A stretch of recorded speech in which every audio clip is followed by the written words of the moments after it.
E aí, vamos estudar a lição? Quinta-feira, dia 23 de outubro, a segunda melhor opção. A primeira melhor opção é Deus à frente da batalha lutando pelo povo. Mas o povo, eu vou te falar uma coisa, hein? E nem adianta reclamar assim deles, porque nós funcionamos da mesma forma, embora o contexto seja diferente.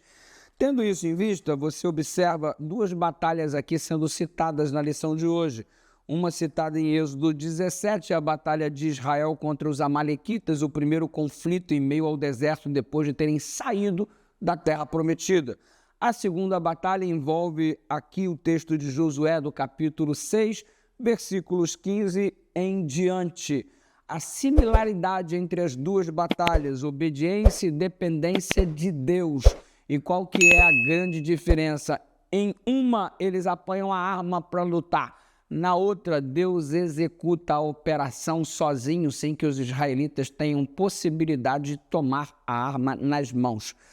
A grande verdade dos fatos é que vimos que o plano inicial de Deus era que Israel não lutasse, não fosse incluso com armas a fim de propagar morte e chacina a outros povos, mas Deus iria realizar o juízo, ele, o Senhor, lutaria.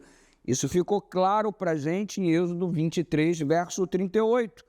Mas logo após a libertação do Egito, os israelitas começaram a murmurar no caminho, começaram a reclamar, o capítulo 17 de Êxodo, verso 3 mostra isso, e chegaram a questionar a presença de Deus no seu meio. É brincadeira? Deus havia aberto o mar vermelho para eles passarem, o maná estava caindo do céu, tinha uma nuvem sobre eles durante o dia, uma de fogo sobre eles durante a noite, mas eles ainda estavam questionando a presença de Deus.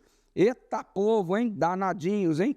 Resultado, aí quando se envolveram com a batalha com os amalequitas, Deus usou essa circunstância para dar uma grande lição, para que eles voltassem a confiar, voltassem a depender.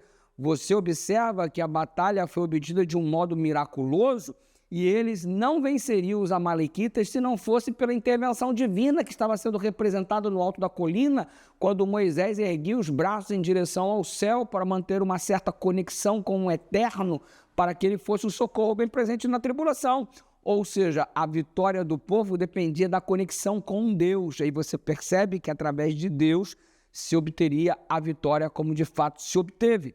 Tendo isso em vista, era uma lição para o povo voltar a confiar em Deus, porque eles queriam pegar nas próprias espadas e partir para o braço, porque não estavam confiando que o Senhor Deus lutando seria suficiente. Como é que Deus lutando não é suficiente para me dar a vitória? Onde é que eu estou com a cabeça ao raciocinar nessa direção? Mas era exatamente isso que estava acontecendo. E se você for observar, segundo a lição, a lei da guerra, lá em Deuteronômio capítulo 20, ela só vai ser regulamentada, só vai vir à existência 40 anos depois da travessia pelo deserto, que também foi causado pela incredulidade de Israel este longo período. Você percebe que novas circunstâncias exigiam novas estratégias e foi somente então que Deus exigiu que Israel aniquilasse completamente os cananeus. Quando é que Deus exige que Israel aniquile os cananeus? Quando eles vêm de um histórico de incredulidade, onde eles rejeitam o Senhor lutar por eles e eles mesmos querem pegar nas armas para lutarem. Então Deus fala assim, continue independente de mim e através deste método eu também posso dar a vitória. Então você percebe que há um processo de adaptabilidade em função da dura serviço do povo. Que coisa, igualzinho aquela parte em que o povo queria porque queria um rei, porque não aceitavam Deus como rei. Aí Saul foi o primeiro rei, porque a teocracia foi rejeitada, eles queriam a monarquia igual às outras nações.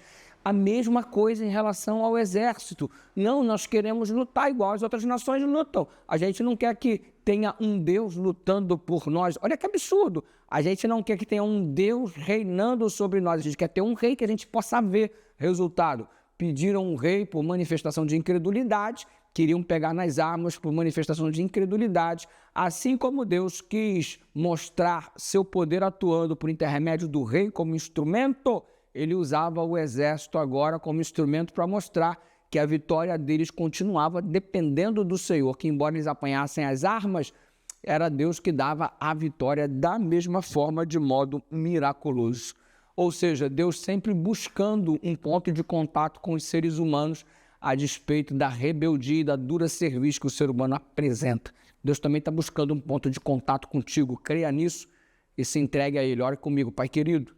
Obrigado pela tua busca incessante de estar sempre se aproximando de nós. Nós permitimos que o Senhor nos acolha, nos abrace, nos dirija. Ajuda-nos na nossa incredulidade para que possamos crer de fato e entregar tudo nas tuas mãos, inclusive as nossas batalhas, em nome de Jesus.